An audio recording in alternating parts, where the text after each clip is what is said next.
Hi there, and welcome to Smashers as Pokemon Part 3. Can you believe it's only been over a month since Part 2?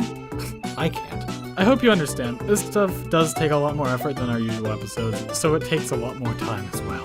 Also, if you could, consider leaving a like, because these series are much more difficult to make, and showing your support makes me more motivated to make even more. Thank you! Okay, let's go! Boom!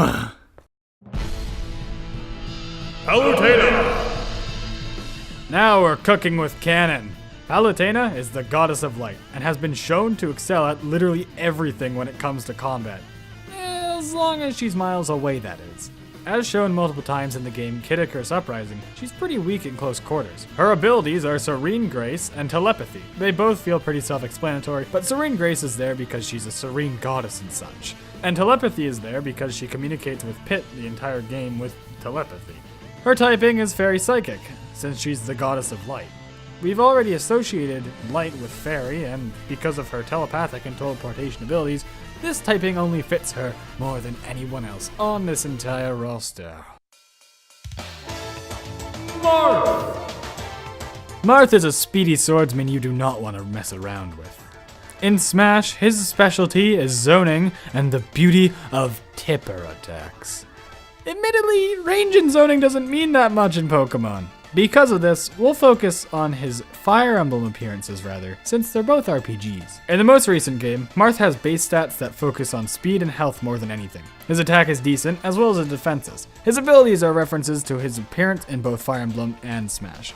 Weak armor is similar to his ability in Fates, Dancing Blade.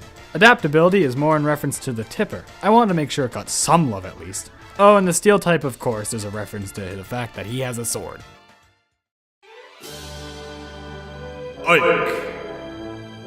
Ike is incredibly powerful, and a physical monster, similar to most heavyweights.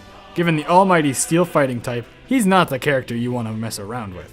Of course, with every positive, there comes a couple negatives. No magical abilities, and even less special defense than Marth. His speed is also quite mediocre, which hurts him dearly. His abilities are really just based on opinions. Guts is actually kind of similar to his eruption attack, however. Despite being burned by the attack, he does incredible damage.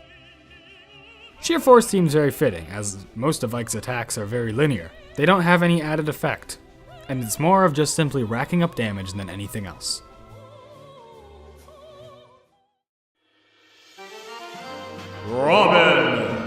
Robin is a skilled tactician who focuses primarily on magical weapons in Smash. Similarly to Zelda, using electrical energy to power up his Levin sword for more physical attacks. Robin was given the unique ability Spell Tome, which allows him to change his type at sight of battle depending on the tome you give him. Of course, if I had my way, I would have it be a hold item. The types that he could have are based on the tomes included in Fire Emblem, such as Electric, Fire, Flying, and Dark. I imagine he could also have a move that changes depending on his typing, similarly to Revelation Dance. For now, we can call it L-Tome or Arc Tome, which would change depending on his book. It could be Arc Fire, Arc Thunder, Arc Fire. I already said Arc Fire. His typing includes Psychic, since he's shown using magical powers with his throws.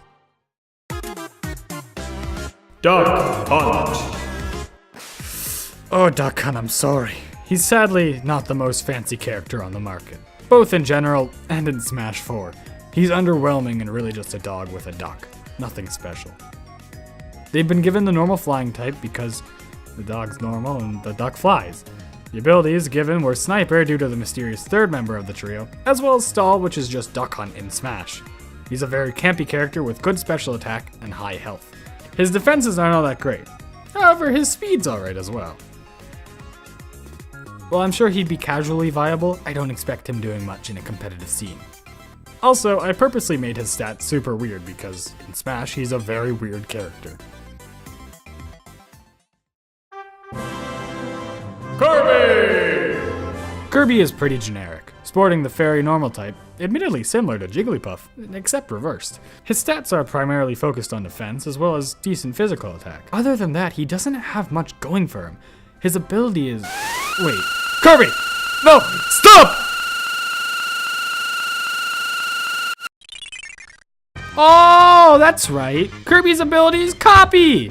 Of course, Kirby gets a unique treatment as well. Seeing he gets it in Smash, it's only fair he gets it in Pokemon. His ability, Copy, allows him to use his signature attack known as Inhale to deal a base power of 60, as well as steal their primary typing and replace his secondary typing. If Kirby were to inhale Bowser, he would turn from a fairy normal type to a fairy dragon type. Kirby would lose this new typing if he were to switch out. After Kirby inhales an enemy, Inhale would turn into attack known as Copy Attack. It would deal a physical base power of 75, and its typing would reflect Kirby's new secondary typing. King Dedede! Ho ho, this one's gonna be controversial. King Dedede, the anti-hero.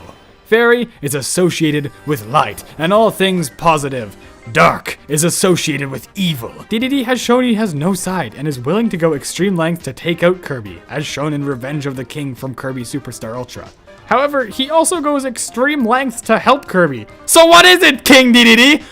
The Fairy Dark type is incredibly unique, and there's no other character I could have possibly given it to. His stats are heavily focused on defense and that gorgeous physical attack. His speed is incredibly lackluster, but sometimes you gotta take that L. His abilities are Gluttony and Thick Fat, which are both incredibly fitting for this big old king. Meta Knight! Yeah, okay, fine. Meta Knight is also an anti-hero, but he also has a sword. Okay? We're gonna pretend that that sword cancels out the fact that he's a hero. His typing is Dark Steel, which is a very strong typing, honestly, and it's made even stronger with the use of Levitate, negating that pesky weakness to ground types. His stats are all around good, with quick speed and above average attack. He could easily sweep. His defenses aren't even bad, and his health is also quite nice. The main reason Dedede got the anti-hero typing instead of Meta Knight is because Dedede's done less bad than good, while Meta Knight has done quite a bit of damage several times and has selfish motives, such as trying to be the strongest warrior in the galaxy. He's a pretty strange guy. Fox! Fox McCloud is a quick and powerful brawler in Smash Bros. His great speed and attack power have translated over to Pokemon. His high stats are a huge threat, and his typing only helps him. Fox has been given the fighting type for obvious reasons. He's a tad frail, however, with lower defenses and slightly below average health. His ability Scrappy allows him to attack those pesky ghost types with his stab attacks. I'd like to imagine it's something Slippy helped invent to let Fox do this, but who knows? Steadfast is just there for general purposes. It seems fitting for Fox.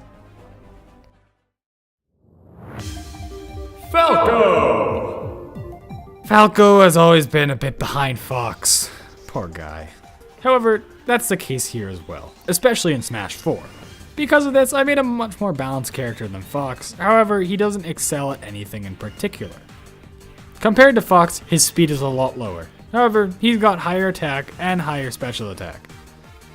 His special attack is higher because this blaster gun does more damage and more stun to it. The flying fighting type is pretty obvious. You got a fighting bird with guns, and the guns don't add to their typing, but they're there! Fox and Falco both share the Steadfast and Scrappy ability. And you could call them twinsies.